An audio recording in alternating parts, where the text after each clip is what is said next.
Good evening, everyone.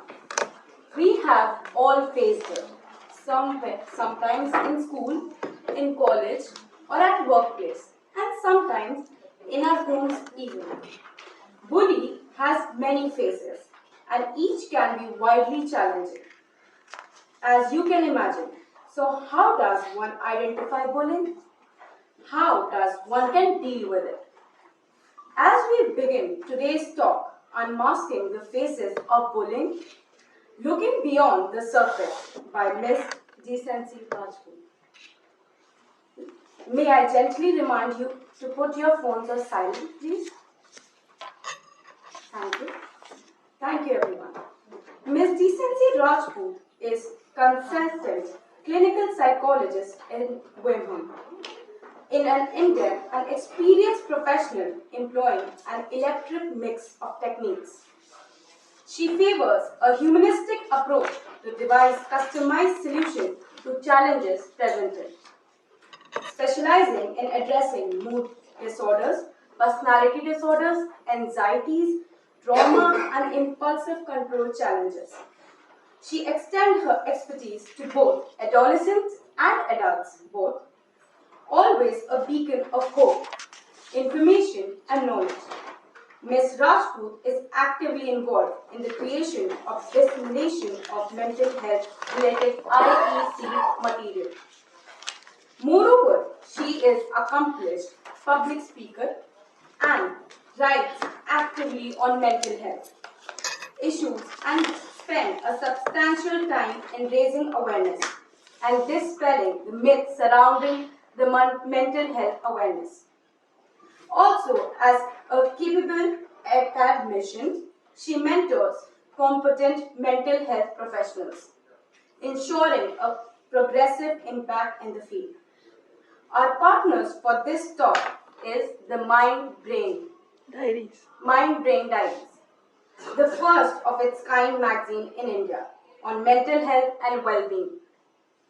The magazine, which has been running for a year to aim to create awareness toward mental health and normalizing seeking expert help, beside first-person account of fighting back. There are expert columns, inspirational stories, and many more things. Before we hand over to our expert, we request you to please keep your questions ready for a question and answer round scheduled at the end of the session. Thank you. Over to Ms. Rajput for such kind words. So today, as all of you can see, we are talking about bullying. So just to get a pulse of my audience, would you like to share what brings you here today? Yeah, I can share. So what really struck me about this talk was also because of my background. I am an IC member, and for those of you who may not know, IC is the internal committee of a research think tank, and we are a smallish organization with about 50 to 70 employees. And the committee is also a really small committee, 6-people committee.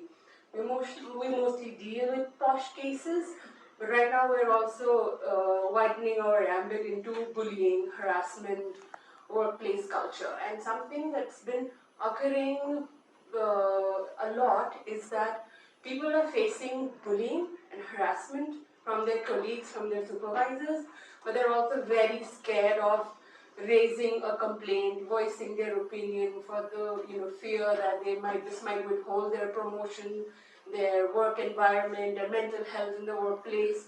And so because this is a small organization, we don't have a formal mechanism of how to address bullying. So I want to, the reason why I'm here is also to learn from you what can colleagues and what can committee members do for cases when people don't want to raise a complaint but people are harassed and in distress. So, thank you.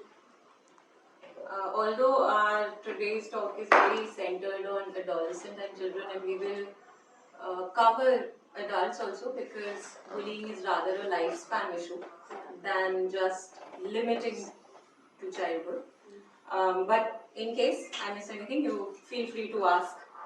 Alright, I would rather keep it interactive than lecturish. So we can do that. Anybody else would like to introduce themselves, please? Yes.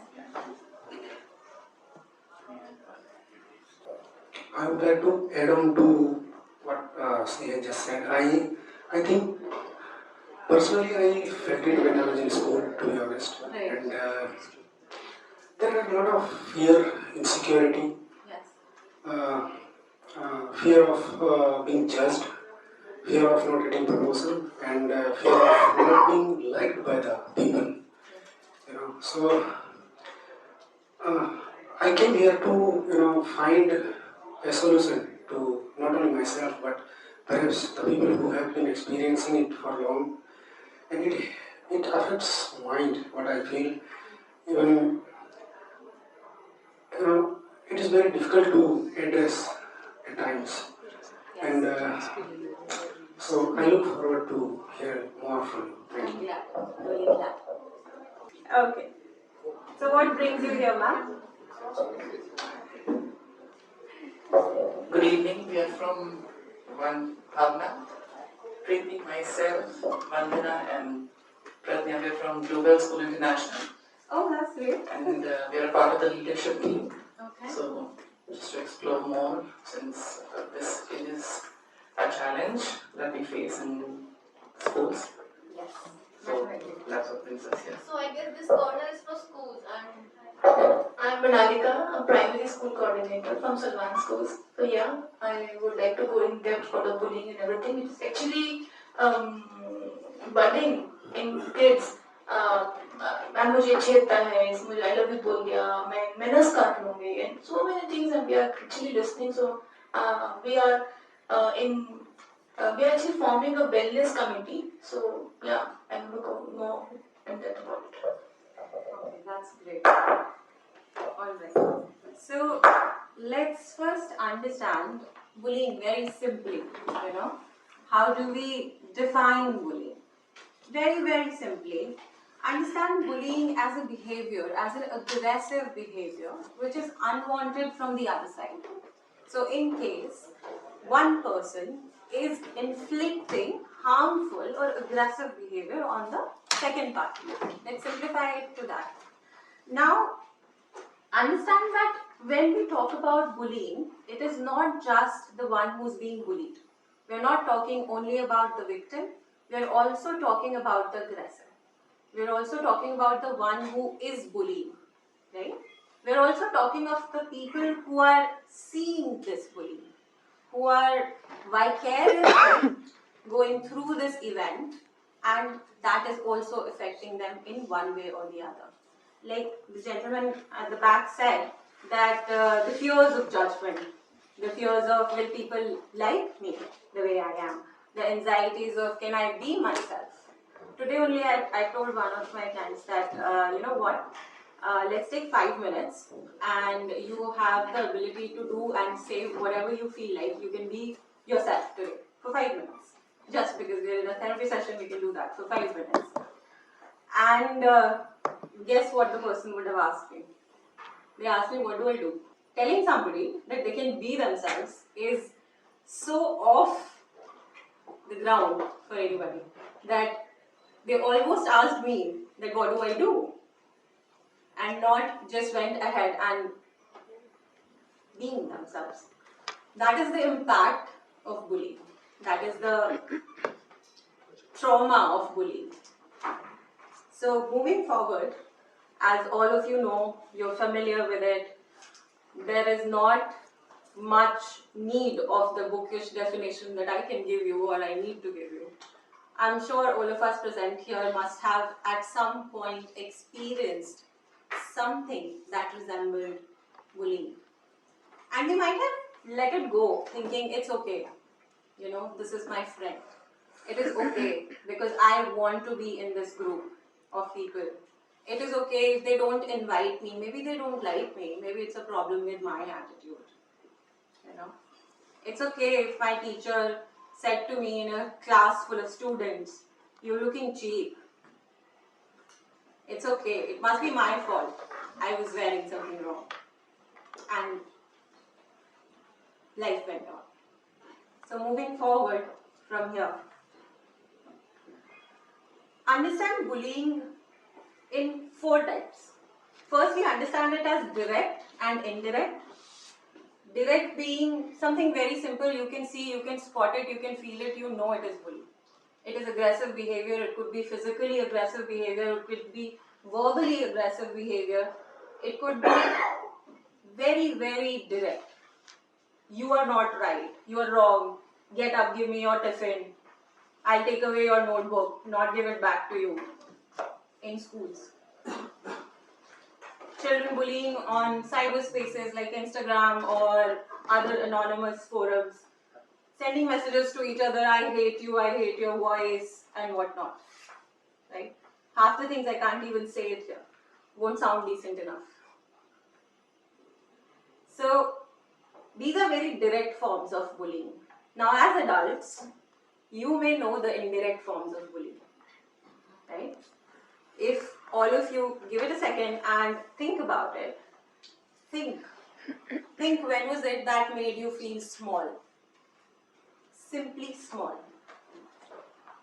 When somebody came to you, said, you know what, don't wear that, doesn't suit you. Yes? In relationships, you know, it is not okay that तुम office से आती हो और मेरे लिए चाय नहीं बनाती हो, तो क्या हुआ तुम काम करती हो, तुम्हें चाय बनानी पड़ेगी, तुम्हें खाना बनाना पड़ेगा क्योंकि तुम्हारी शादी हो चुकी है and it is your duty.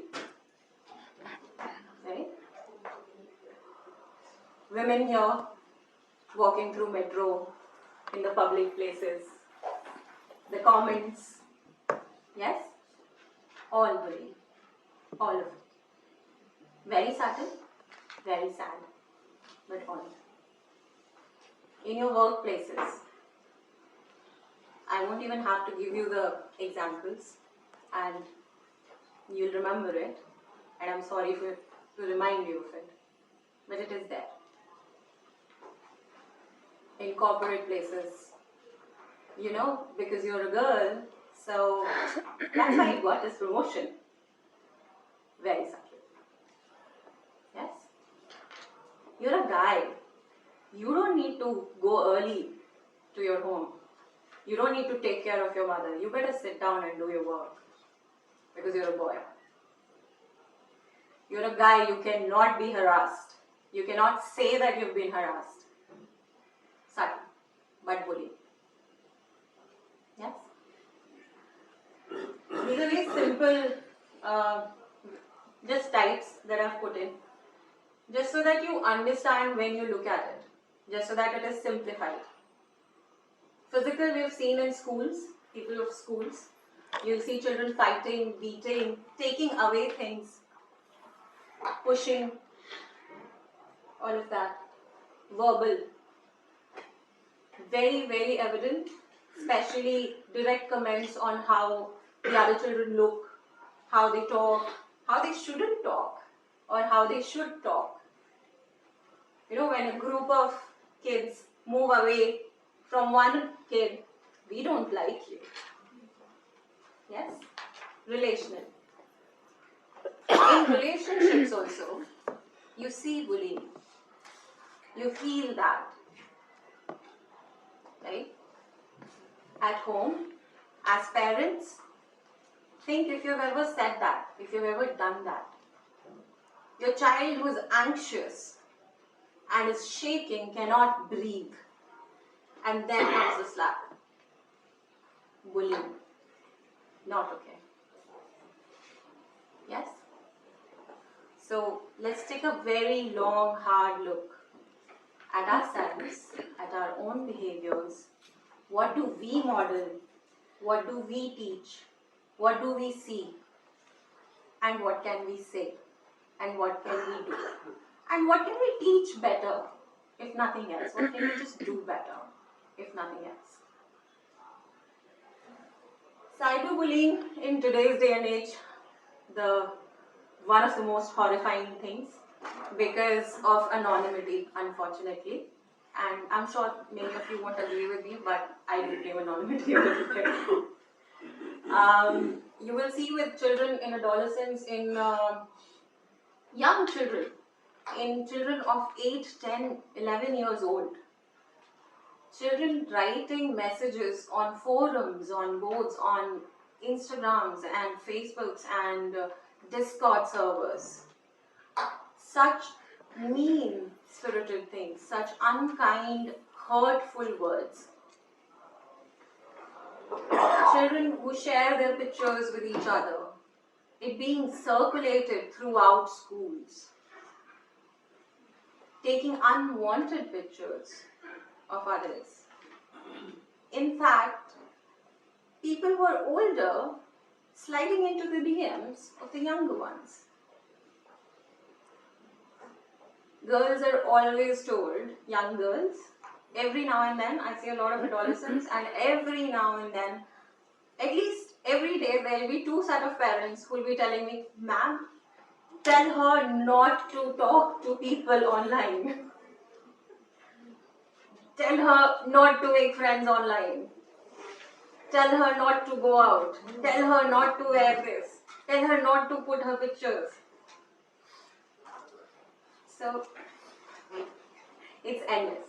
It's rather endless. But yes, there are measures to keep children safe.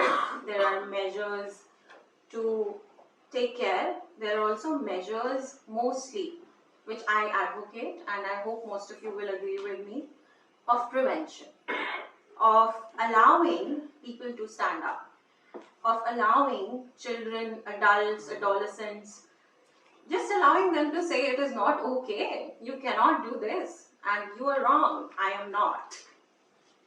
Just that much. Just allowing that. You know?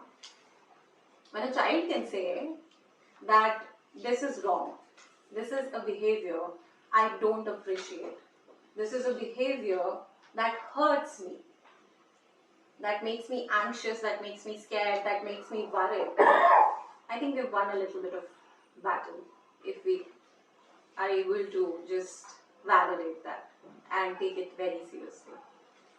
So before I go into too much management suddenly, let's move on a little bit. Like I said, we should look at bullying at different sides and different faces. Right? Let's look at the role of the bully, the role of the victim, the role of the bystander, and the one that stands up, the upstander. Yes? We think bullying is only about the one being bullied.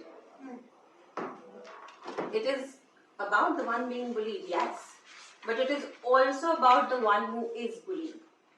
When we say this child needs help, we mean the bully and the one being bullied. We don't mean that only the one who's being bullied needs help. The one who's bullying, why is this child bullying? Why is this child showing the need to show so much aggression towards another child? Why is there a need for this child or adolescent or even an adult to be so unkind and uncaring for another human being? So the help is required on both sides. Absolutely. That is a question beyond, it doesn't have two ways at all.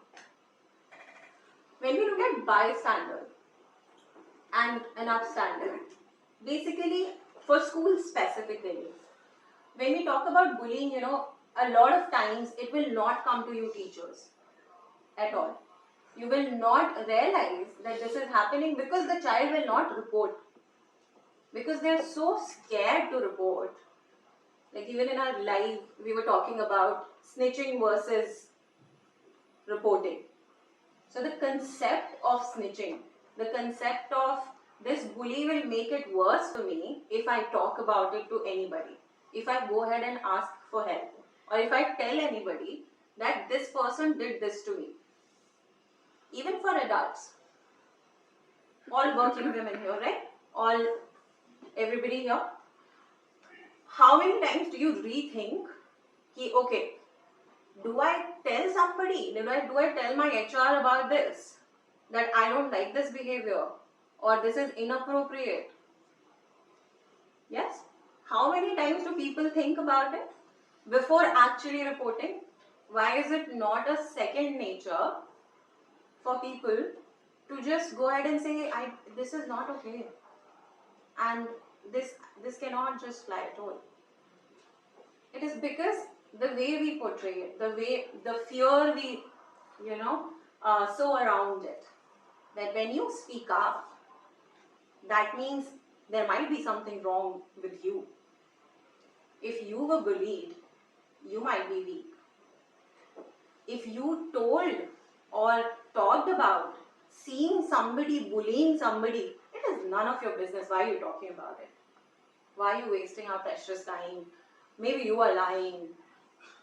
Schools में तो बहुत ही, all children come and say, but they'll say we are lying. So, no. Why do we have that simply the culture of, okay, maybe you are wrong, that is why you are complaining. Simply from there, building upon an upstander, when somebody speaks up to a bully, and it is a very brave act to do that, especially for a child, for an adolescent, where it means everything to them, what their social space is, what their school is, what their groups in schools is. It is way more harder for them, how they make social groups, how they make friend groups, and all of that, all together with our academic system. To ruin that, to obstruct that, somebody when stands up and talks about it, it is important for us as adults that we revere that, we applaud that, and we take it into proper consideration.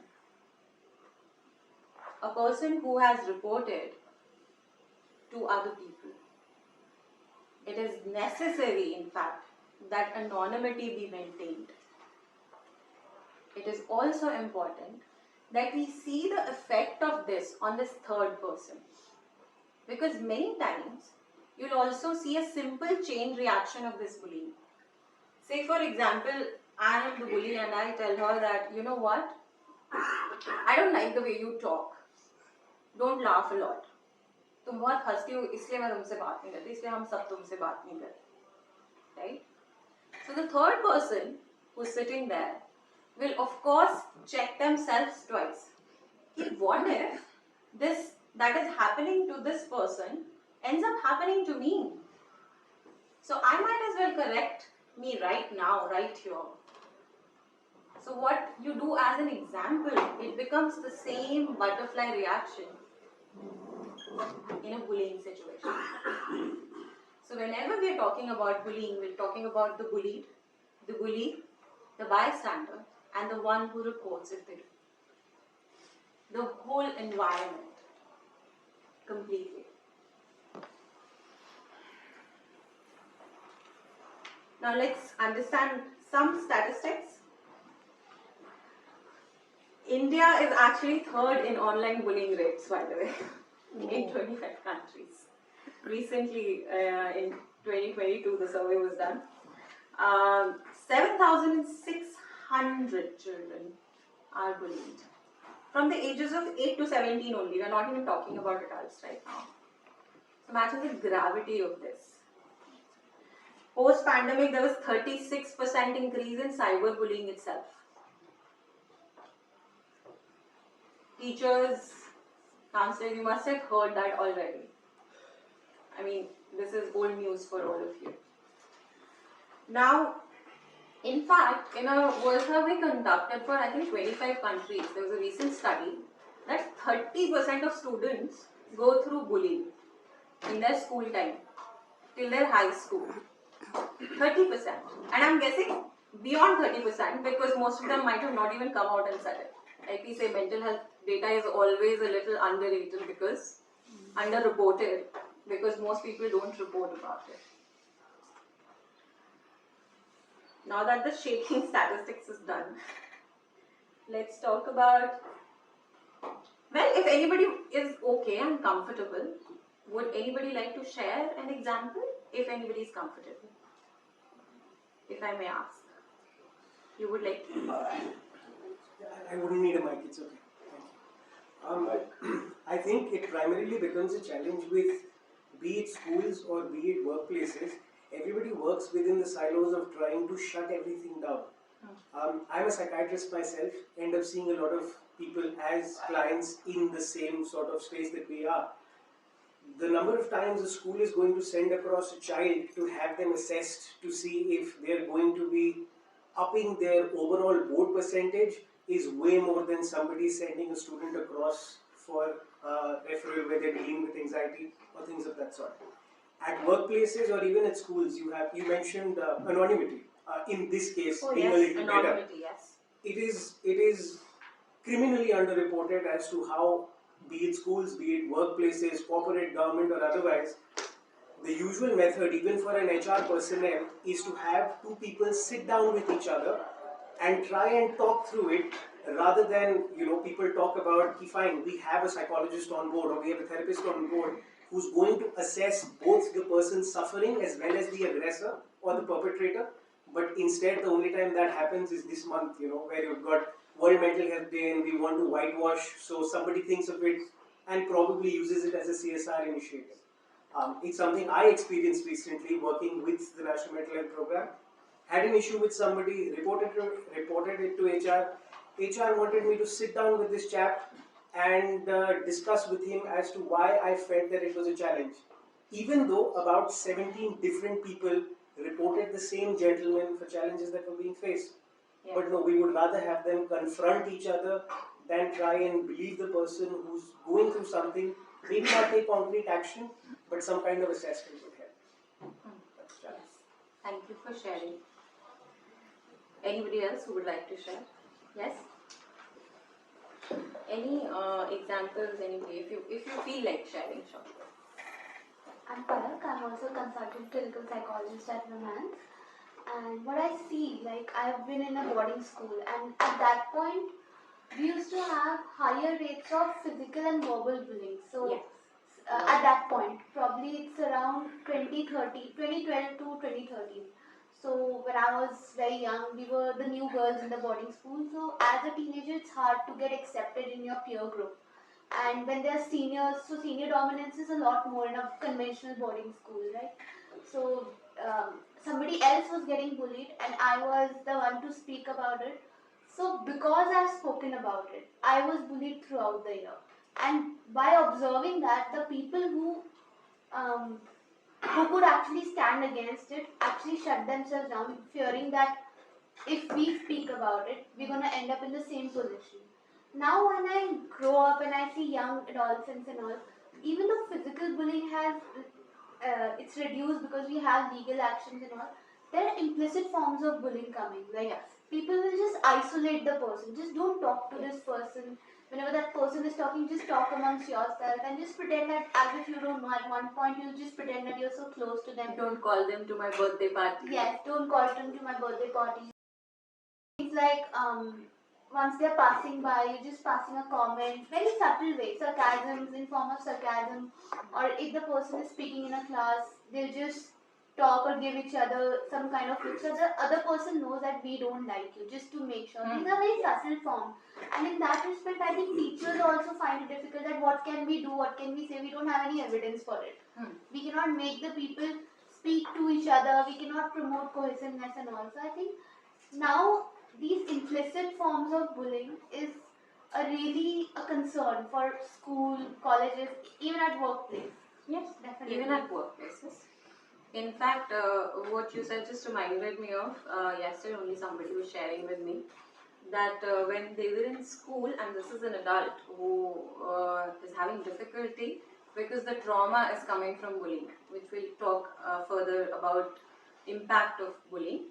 So they mentioned that in school, because they were so studious, they would love to study and they would love to ask questions from their teachers and they would really want to engage in the coursework. The class started to sort of isolate them, so much so that at a point the teacher had to take it up that how is it that the whole class is not talking to one single child.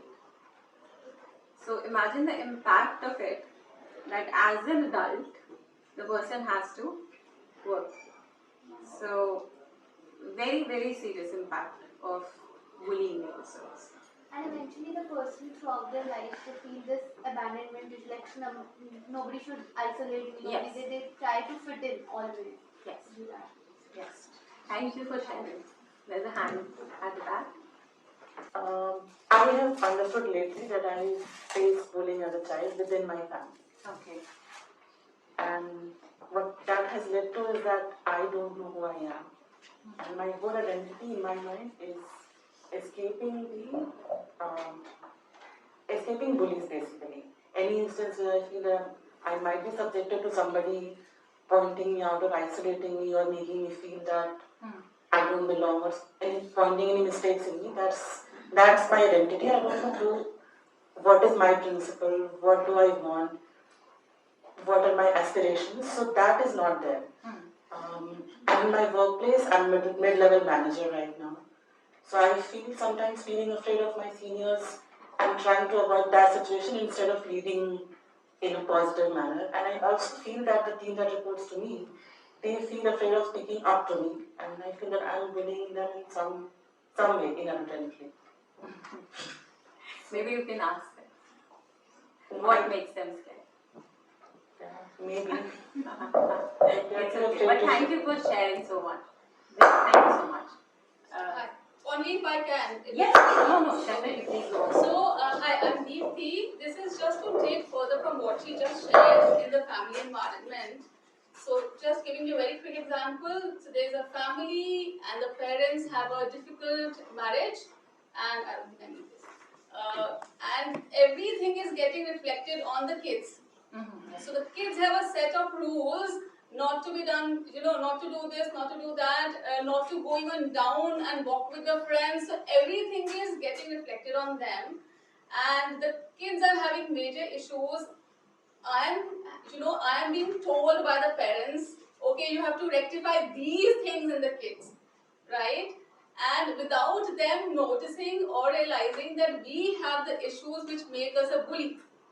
So this also reflects that whoever is bullying has very important underlying therapeutic needs that must be addressed, and very often that gets sidelined and that person gets labeled as a bad person or somebody one should be afraid of, and the person who's bullying gets attention or sympathy of people and also gets isolated.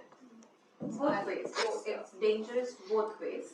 That is why we were talking about that it is very important that when we talk about the concept of help in bullying, when we talk about it more generally with everybody, be it the one who's bullying or the one who's being bullied or the one who are going through it, looking at it. Even Spalak shared that the other students, just by the example of one, stopped sharing. So imagine the levels of anxiety in these students. Yes, that they are going through something, they would rather talk about it. They would rather point it out, and it is painful for them. But what they're doing, they're living in those painful conditions. They're not talking about it for the fear of being castigated for talking up. So that becomes a thing. Yes. Yeah, I want to add just something that she told that families nowadays I've seen that it's very easy to say, "Arey, tu to moti hai." Like they bully in some way, but we cannot make counter it because they say that it's just out of love we are saying it. No, but it is bullying. But it is bullying. But Yeah, it is bullying. It's somehow it is. But people, what they think is they are just not making fun of you. It's just a nickname for you, or a cute name for you, Motu, yeah, something like that. I don't need it. So there is bullying in a subtle way, but we are not able to address it. Just because when we go to someone or say something, यार ऐसे ही कहा होगा, या it's like कि तुम्हें ज़्यादा लग रहा है, she doesn't mean it. So that is what is dismissing is. yeah. You are being an adult, you are able to share it. Imagine when you talk to a child and a child is having a sweet and a parent just hits the sweet away, Yeah. कि ऐसे ही बहुत मोटे हो रहे हो, मत खाओ, right? Imagine the impact that action has had, right? Imagine the body image issue that you've induced by a simple action that you've done. So always understand what we are saying, what we are doing has long-lasting impact. Very, very long-lasting impact. Thank you all for sharing. Yeah. Yes, please. Yeah, Just last one. I'm sorry. I won't take up No, it's okay. much of everybody's time. I will stay. It's the rest of the people. I please go can on. keep you for a Yeah. very long time. Is this my work? Yeah, it is. It's funny that I came here with the perspective of learning from this lecture for my professional life and my office, but hearing everybody share their experience, it's bringing out all of my experience too. So I have faced every day feels like a survival challenge for me because there's bullying from a lot of different angles, and I also carry a lot of baggage from trauma of bullying.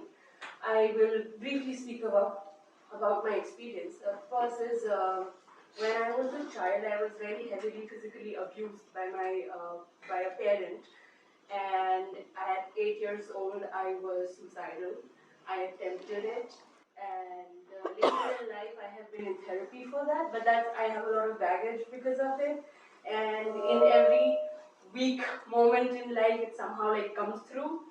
And the second time when it's been very difficult in life was in school. And for the teachers here, my experience can be of some help. It was more than the students, it was from my teachers. I was in boarding school, very much like Palak, here in Delhi, and it was a well-known school. But every direction I turned, there was a roadblock. Woke up a little late, roadblock. Punishment for that. Skirt was a little crushed, roadblock. And something I didn't do on time, roadblock. And the way of punishing was very targeted. I was made to, during sports hour, like after school is done, we have like a sports hour for the hostelers. During sports hour, I was made to run in a separate field, away from everybody else, very categorically isolated. And my local guardian, who was my cousin's sister, who was doing her master's that time, so a young girl, racially different. I'm also racially different, which was one of the factors for all of this bullying. So she was also an easy target for my warden. And she had called my local guardian to her office and yelled at me with all kinds of abuses that she could muster up. And my own sister was in shock. She trembled and she cried. And that's like there was this very scarring image that I still carry with me. Yes. So these are not punishment that a teacher, metes out to a student who misbehaved. These are very targeted psychological haunting punishments. Absolutely. And finally, my other form of experience has been with landlords. College here in DU, so during that time, it was one of the more difficult times because they judge you based on how you look, how you dress, how you speak. And I have had the most harrowing time with landlords that I'm 30 years old, but I'm still so anxious. I'm 30 years old, I have a good career, I'm stable and I'm happy. But I'm still so anxious like a small child that I run from them. If I see my landlord in the building, I don't go down. I don't meet. So that anxiety still exists, and it's something I'm dealing with on a daily basis. So these are my experiences. Thank you so much for sharing that. Thank you so much. And just on a side note to you, you said in weak moments. There are no weak moments. They're just moments. You're right. Yeah. You're not weak. Nobody is. One more. Yes, okay, fine. One more. And just girls are bullied. I was doing my engineering and I saw there was a boy. He was bullied by seniors. His cadet got destroyed.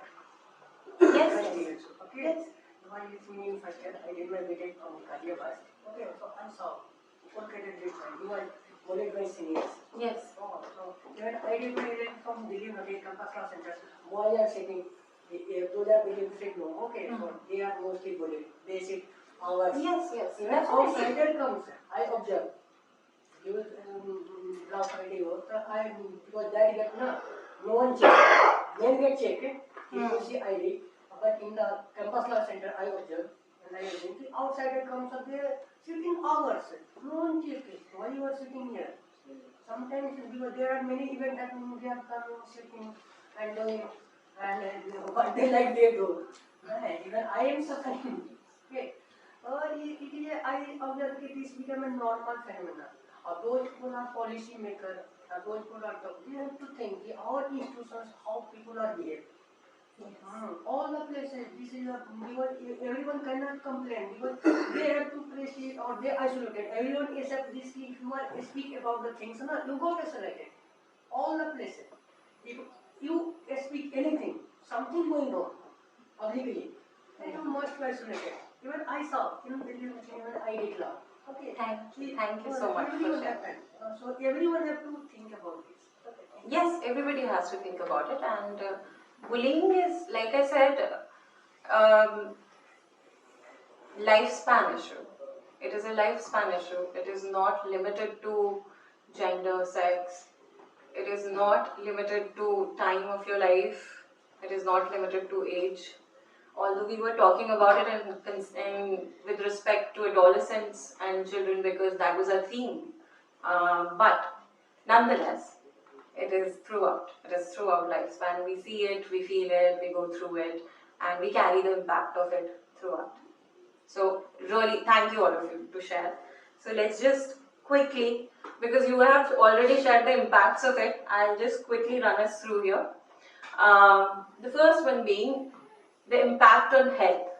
Especially when you look at a child, you may see the deterioration in their health, in physical health also.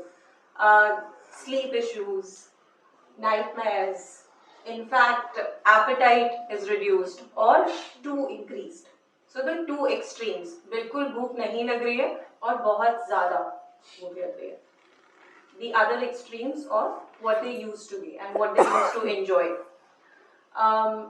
Just simply falling sick a lot, stomach aches, headaches, sleep difficulties, getting infections quicker because when they are not feeling so well, they are more susceptible to other infections also. Now, when we look at mental health, there is a lot, and so many of you have shared. You will see that bullying is directly causative for depression, anxiety, sleep issues. In fact, to the extent that even anger issues. So somebody who is bullied may actually be more susceptible to anger issues and mood difficulties than another person who wasn't, right? So the risk factor increases. So we're talking about sadness that is pervasive, sadness that you can see throughout the day, throughout time. If they're eating, then also you'll see the effect of it. If they're talking, then also you'll see the effect of it. You'll see the effect of that mood in their play, in their choices of hobbies, in how much they want to go out, how much they want to interact, how much they want to speak up in your class as children, how much they're okay interacting with their own peer groups. So you'll see children telling you कि नहीं मेरा मन नहीं है मुझे school नहीं जाना, या फिर वो वाली टीचर ना बहुत डांटती है उनका पीरियड है मैं नहीं जाऊंगी, मैंने ये गलती कर दी है, या मेरा सॉक्स ऐसा ठीक नहीं है तो मैं नहीं जा सकते. क्यों नहीं जा सकते? Imagine if a child is saying no to going to school because there's a little bit of a difficulty and they are unable to cope with that. That means there is serious difficulty over there that they are unable to address, right?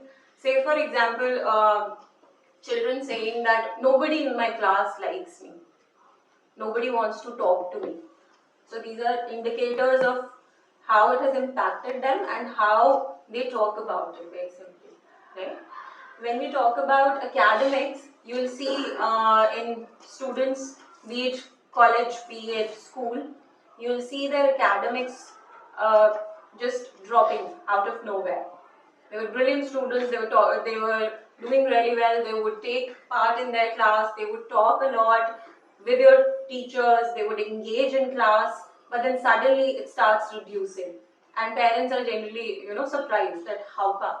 Why is my child not studying now? Why is my child not interested in sitting in class now? Why is my child trying to go out to the PE class instead of just sitting in the class for my physics lecture or physics class, right? So that means there is something happening when you see these indicators. Social impact is of course there. People who have undergone bullying, the people who are going through bullying, they will generally try to not interact socially, right? The anxiety just wouldn't leave. The anxiety just takes over the mind and the body, and it is really heavy. Yes, I don't think I can even put it into words how heavy it is. Just that. Anyway, this is the impact of bullying. Yes.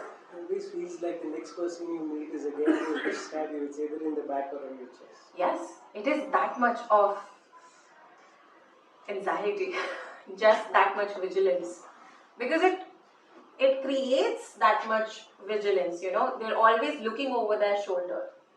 It is almost as if they're sitting in a war zone. You know, something is gonna just come and hit it, or something is going to go wrong. You open a door and you see the child startled because they're worried, they're anxious.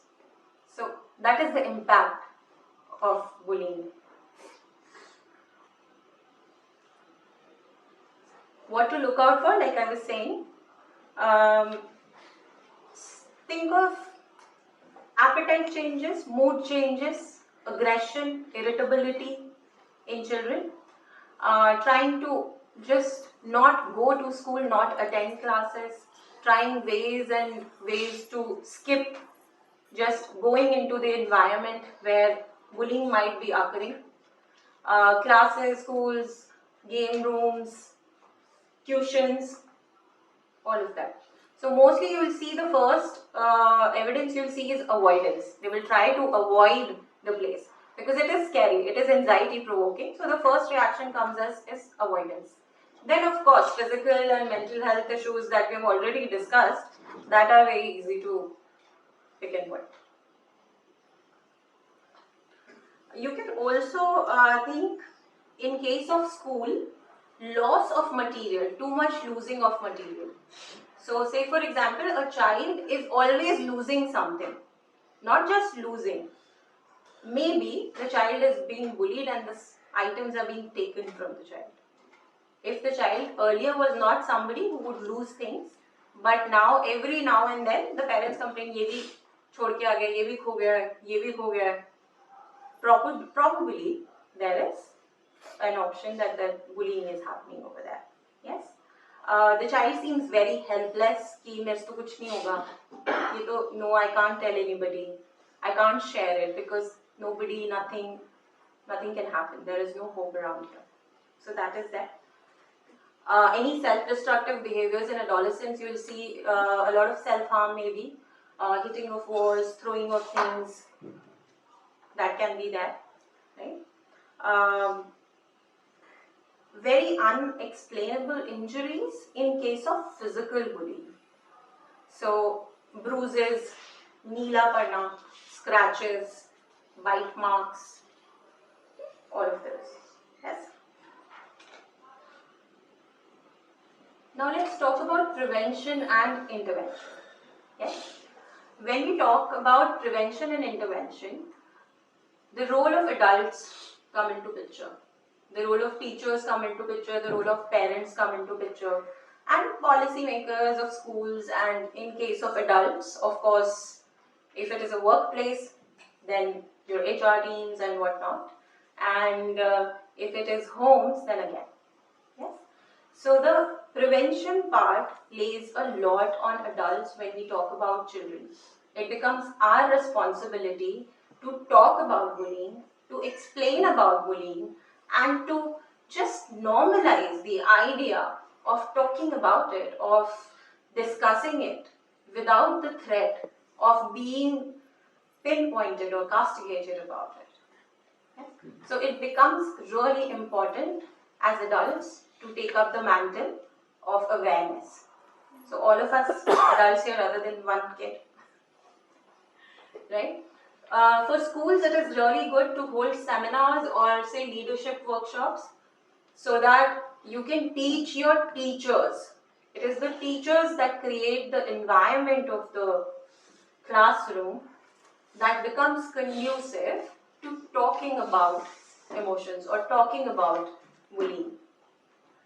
It becomes very, very important for the teachers to talk about it, to hold conversations. So there's a concept of class teachers, right? For example, a class teacher takes up the mantle of, okay, this particular period in the day, some schools have that 0 period concept, yes? So maybe in this 0 period, we all sit here in a circle and we all share an experience that we didn't like or made us feel small or made us feel anxious. Or simply, even if it is worrisome, then without names and the ability for them to come to you with names if they can and if they can seek help from you. So the adult becoming a safe space in different areas becomes really important. Many people say that, it was there was this one teacher who helped me through this. There was that one teacher who was the safe space. So the more and more we can create that safe space for children to come and talk to us, the lesser the risk. The more we see bullying itself as a difficult issue rather than something that is a criminal act. So even the bully is not as aggressive towards the concept of reporting, right? The more threatened they'll feel, the more chance of them actually doing something in terms of bullying more. So reducing the threat, simply looking at it as a behavioral difficulty. Somebody who has done something which might have not turned out very well and they are coming from possibly a lot of pain themselves. There is a reason that this child or this adult or this adolescent is engaging in a behavior that is bullying. Right? It is never without reason. There is always a background. Yeah? So starting from there, although this is more generalized that you have to create pockets of safe spaces, even it applies to workplaces, that pockets of safe space is more important. So even when you talk about professional spaces and HR meetings and all of that, over there anonymity becomes very, very important because nobody will report to you if you cannot keep something confidential or anonymous. Confidentiality and anonymity becomes the topmost priority. Safety becomes the topmost priority. Right?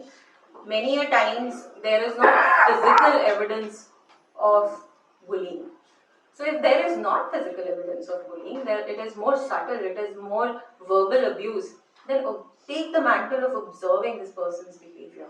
And if you find that behavior, and of course behavior repeats itself. Bullying always repeats itself. Somebody who is in the habit of bullying people, you will see the behavior being repeated. Definitely.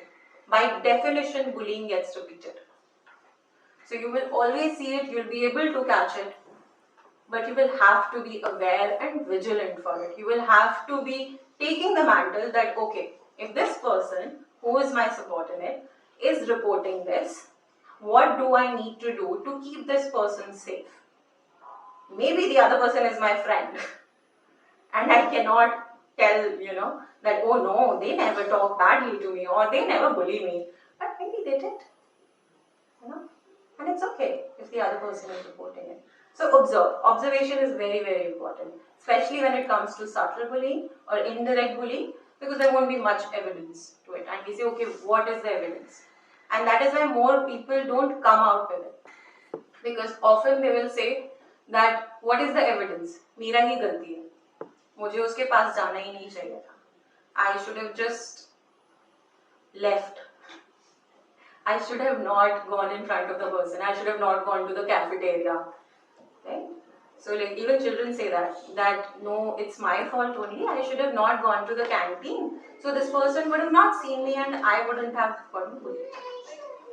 So realize what is the environment that we are creating. A very conscious environment is very important to create. That is mostly on prevention. When it comes to intervention, if it is about children, it is important that there is a trust circle when you are addressing bullying. Okay?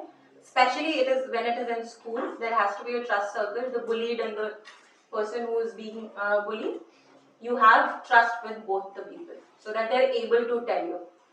That doesn't mean you put them into the same place and room and then say, okay, tell me what did this person do or that person do. No. First, neutralize the environment, and then if you think that it is possible that this person who bullied can be talked to about this, first you will address help over there and to the victim, and then you can even think of addressing it sometime. Right?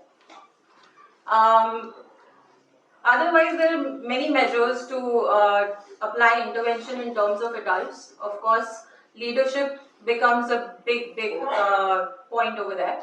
That you have to address the leadership first. You have to create awareness in the leadership first, and then going forward, you can build those safety circles, the communities in terms of smaller circles that you can address with bullying. People who can talk to each other, people who can trust each other, and the leader they can trust is the best leader then. Yeah? Okay. Any questions on that? Any questions on that? Alright.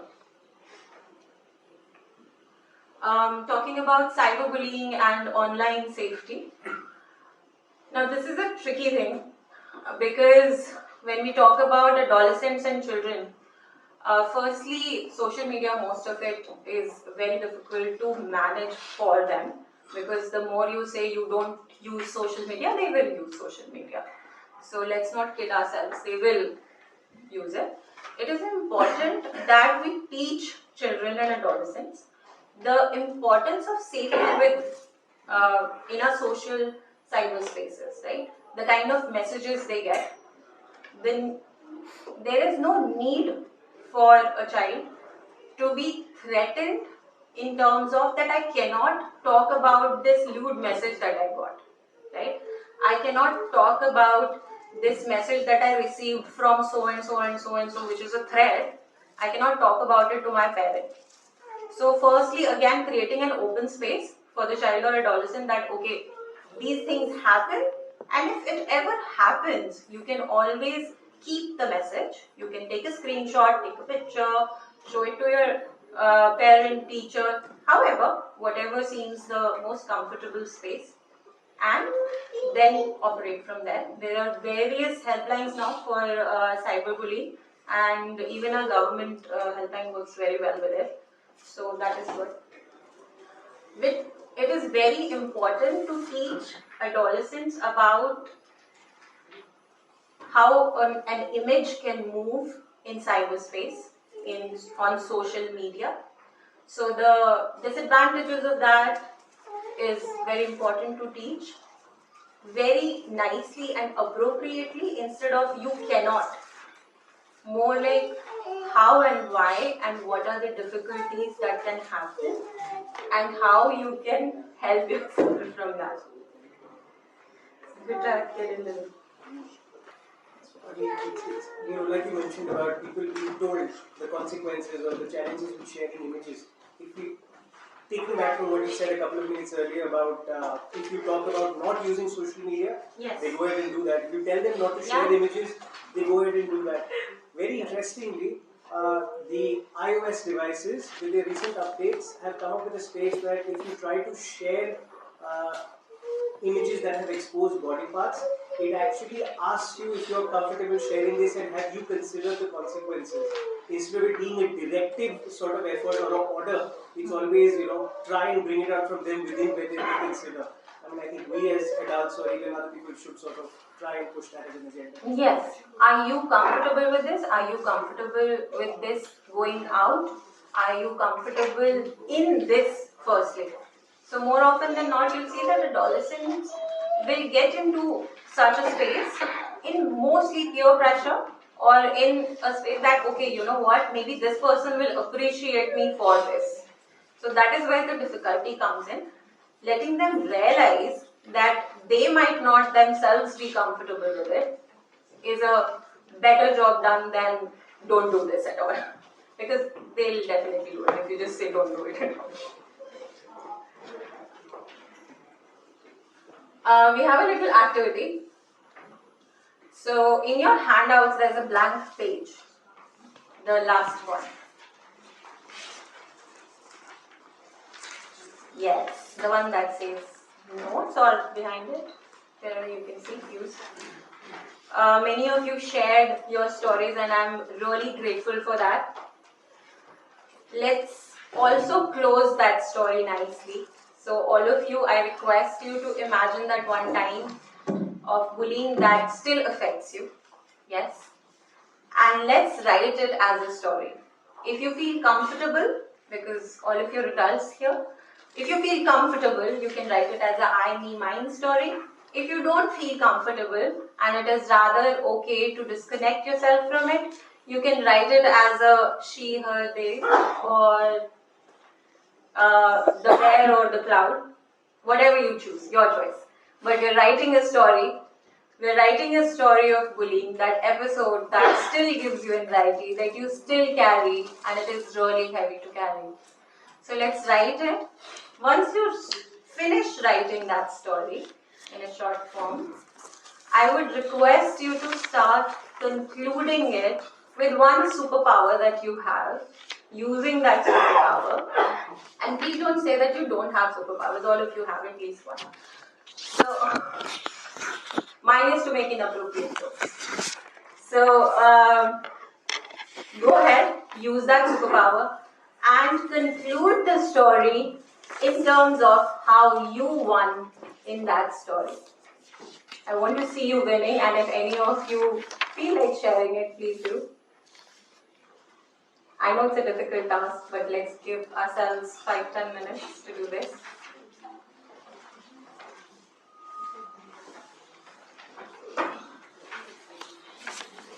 Yes, everybody is doing. You don't have to share it if you don't want to. I don't need these handouts back. You can keep it.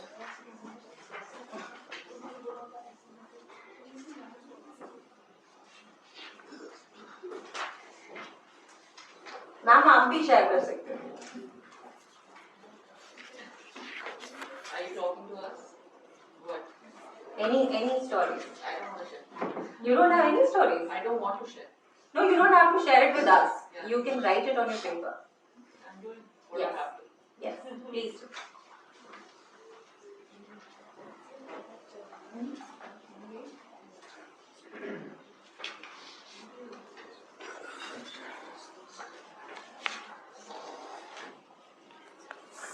Please don't worry, you can keep your stories and nobody has to share it with me at all if you're not comfortable. You don't even have to show it. You can just take it with your handouts.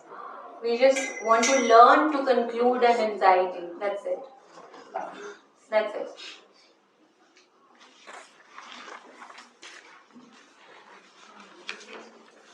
Sometimes it's important that we look at anxiety and we are able to sit with it and then we are able to conclude it. So we're just learning to conclude an anxiety in a form of story. That's it.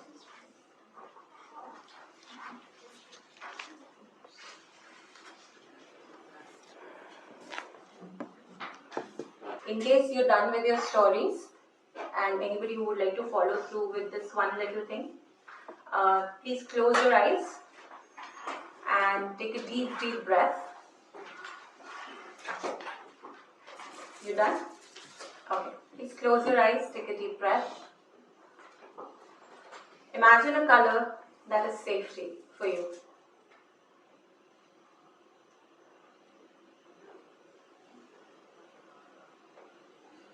Just look at it bright.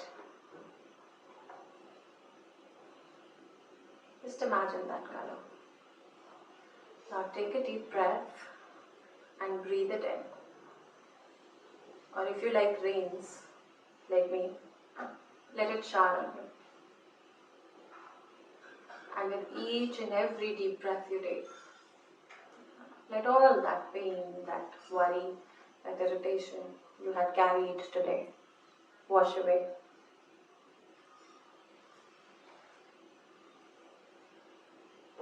Let it fill you each and every cell in your body. Feel it, cherish it, be safe with it. Let it surround you.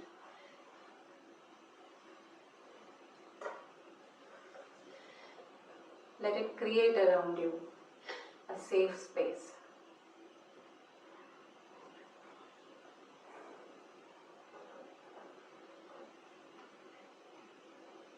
Whenever you're comfortable, please open your eyes and take a deep breath and feel fresh.